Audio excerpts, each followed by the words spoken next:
It's time to sit back, relax, and listen to Conversations with Joan. Conversations with Joan will inspire, motivate, and empower you. Live your best life now. Listen, learn, think, and decide. And now, here's your host, Joan Herman. Welcome to Change Your Attitude, Change Your Life's Conversations with Joan. I'm Joan Herman. Thanks for tuning in. Conversations with Joan focuses on topics that are important to your life, from health and wellness to professional development to personal well-being. Change makers join me to share their insights, tips, and strategies so you can thrive and live your best life now. Thank you for taking time for yourself, and thank you for letting us be a part of your life. Now, let's start talking. What propels some individuals to reach extraordinary creative heights in the earliest years of life, while others achieve greatness decades later? Today's guest, New York Times bestselling author and acclaimed journalist Claudia Kalb, investigated the origins of genius. In her book, Spark, How Genius Ignites from Child Prodigies to Late Bloomers, she unravels the relationship between brains, talent, passion, creativity, willpower, and imagination. She's here today to inspire those who are still searching for fulfillment. Welcome, Claudia. Thank you so much for joining us. So glad to be here. Thank you, Joan. So, Claudia, from the research that you've conducted, what is it that propels some individuals to reach extraordinary creative heights in the earliest years of life, while others discover their passions decades later? Right. So in the book, I go through sort of the arc of life and discovery, from prodigies to midlife to late bloomers. And what you have in a prodigy is somebody who shows an early interest in a particular area, let's say music or art, and is really, really passionate early on, but also has a parent or a mentor who cultivates that early interest. So, for example, I profile Picasso and Shirley Temple and Yo-Yo Ma. All of them had adults in their lives who really cultivated their interest. Picasso's father was an artist. Yo-Yo Ma's father was a musician. His mother was a singer. Shirley Temple's mother was interested in dance herself and enrolled Shirley in dance lessons as a child and nourished her career. So there's there has to be an adult involvement, because a prodigy is usually starting very young, even as young as 3 and 4 years old, and then reaches a level of adult performance by adolescence.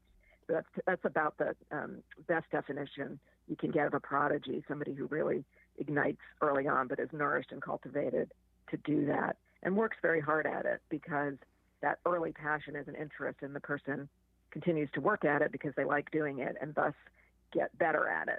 Whereas when somebody is more in midlife, let's say 40s or 50s or later life, 60s and on, there's a sense of discovery that unravels over life. And it happens when people discover, for example, Julia Child discovers her first meal in France at 37, and it's one of these moments of absolute joy. And she realizes it's something she wants to learn more about.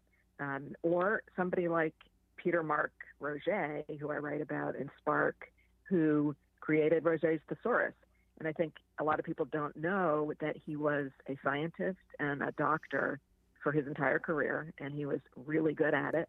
He had a very, very stellar career. And then when he was in his 70s, he turned to what had been a childhood passion, which was a love of words, and he created his thesaurus in his 70s.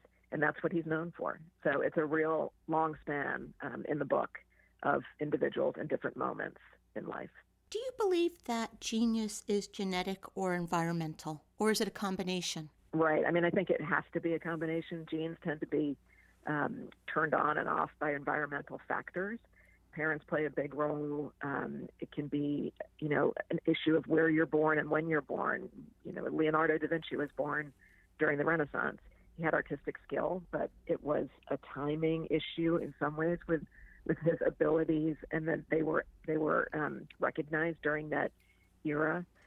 So I think, it's never just genetic. It's just impossible. There are very few genes that only do one thing, and genius is way too complicated. It's multiple genes that have some effect, but then it's also how those genes interact with environment, and also how hard you work at it, because you can have a genius mind or talent for something, in some ways shouldn't be put on a pedestal, because these are human beings who have these great achievements. And I think there's some it's kind of nice to know that in a way. And I feel like in the book, in Spark, I really try to humanize these individuals because although we know them as celebrities in a way, they're human beings like the rest of us. Are there other things that we need in order to achieve greatness? What has to align in our life for that to happen? I think there are elements that have to align. I think intelligence in some format, and not necessarily a high IQ, but an intelligence for a certain field and an interest, a passion, maybe that develops or maybe that comes up later in life through curiosity, being very curious and open to new experiences. That's a really big one. This is something where you don't keep yourself in a box. I tell people sign up for a class you don't want to take because you often find those moments or those sparks in a place that you wouldn't necessarily believe you will find them, and sort of determination and resilience. And I think those are things that can be cultivated, that people can work on. And also sometimes, as we talked about, this idea of good fortune. You think about Shirley Temple coming on to act during the Great Depression and being this wonderfully energetic and lively presence that people turn to for good cheer. Bill Gates, I profile in the book in Spark. He discovers computers as a teenager at a point where computers are becoming just the thing that we're all going to have in our lives, and he seizes it as at a moment that works incredibly well in his life. Alexander Fleming looking desperately for something that can help fix these terrible infections and finding it at the age of 47, discovering penicillin in a time when desperately needed the antibiotic, and he spurs the revolution. So there's all these, aspects. I think being very observant, asking a lot of questions, looking past borders and boundaries that you set for yourself, again, being very open to experience.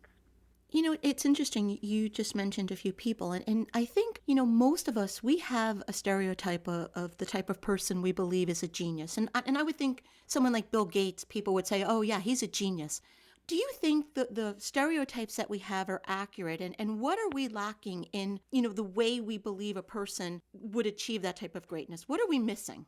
I think that sometimes, genius is really held up on a pedestal. It's almost like capital letters genius. But I think genius exists in other forms. The way people, sort of act out their lives, let's say in Shirley Temple's life, she started as this incredibly successful child star. But then she went on and she talks about these three phases of her life: the child star phase, the motherhood and family phase, the diplomat phase.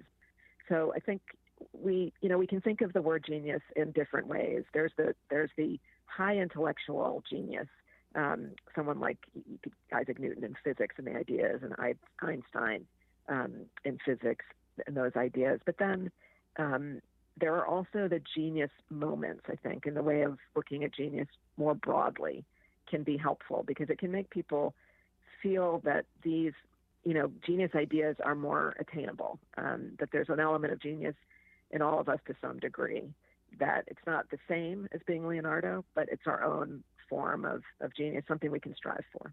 Claudia, from the people that you've met and studied, do these people have particular traits in common?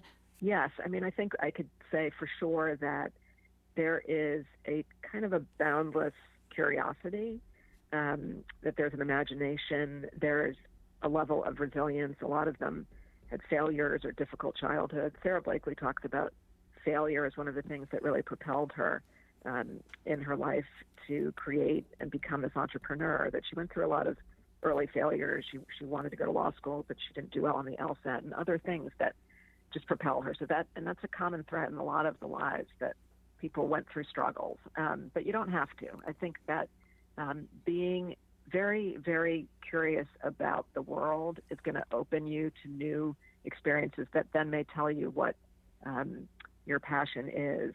And so I think those are some of the elements that connect people.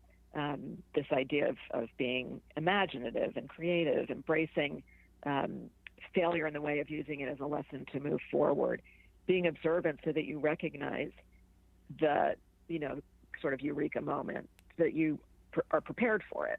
that you don't just brush it aside. And so, there's other interesting elements. I think about Julia Child, who discovered cooking at, this great meal in France at 37 and then went on to learn to cook.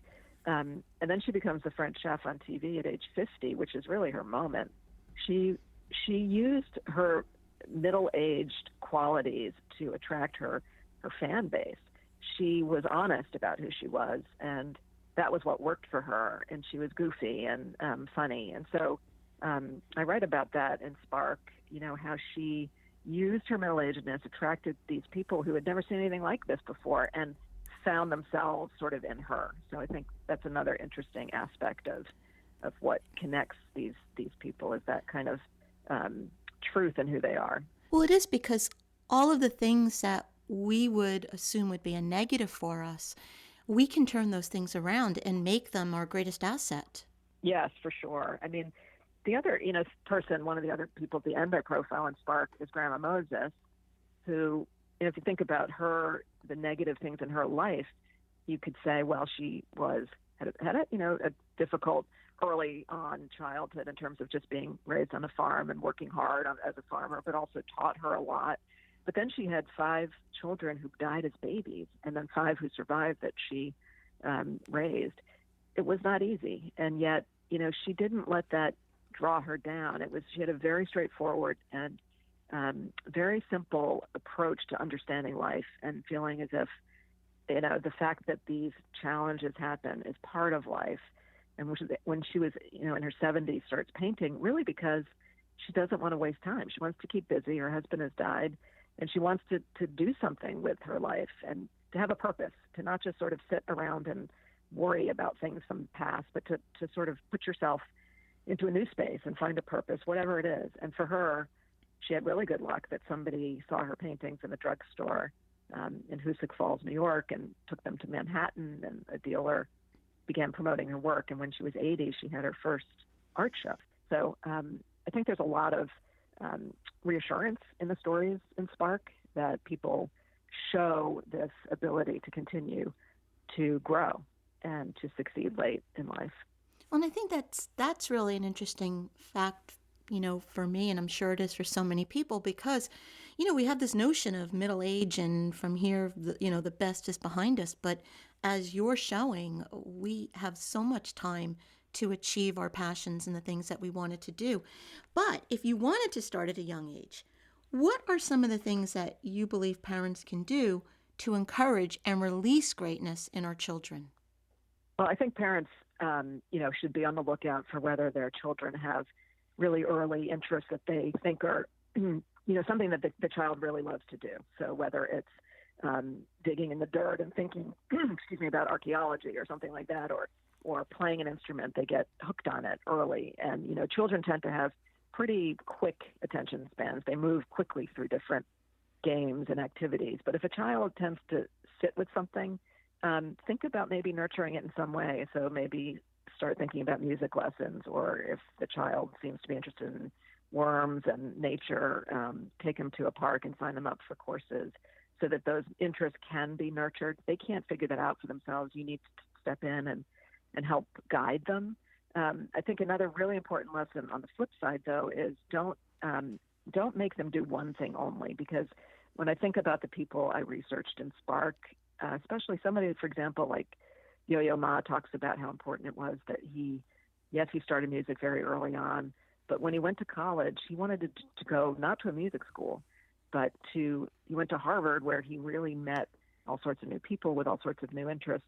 And I think that is a big, important thing for parents, not to pigeonhole their children, because if they do one subject too much, it may be that they don't develop really adequate social skills. They can't navigate the world as easily. They don't know what else is out there. So I think it's a balancing act. The book is Spark, How Genius Ignites from Child Prodigies to Late Bloomers. If you'd like to get more information about Claudia and her work, you can visit claudiakalb.com. That's Kalb. Claudia, in our final moments, what's a takeaway? What would you like to leave our listeners with? I think that the takeaway is very simply put, there's no expiration date. I think if you read the lives of these people in Spark, you'll see that even the people who are prodigies continue to develop and grow. And I kind of think about when you think about a chart going up, often we think of the midpoint in life, and then everything starts going down. And I think people should envision that line just keeps going up, that there, if you have the resources and the abilities and good health, and you can really continue to grow. So don't give yourself a timeline that ends. Don't put your expiration stamp on your life. Give yourself the opportunity to continue to develop and grow as you get older. Claudia, thank you so much for joining us. Thank you. It's been a pleasure.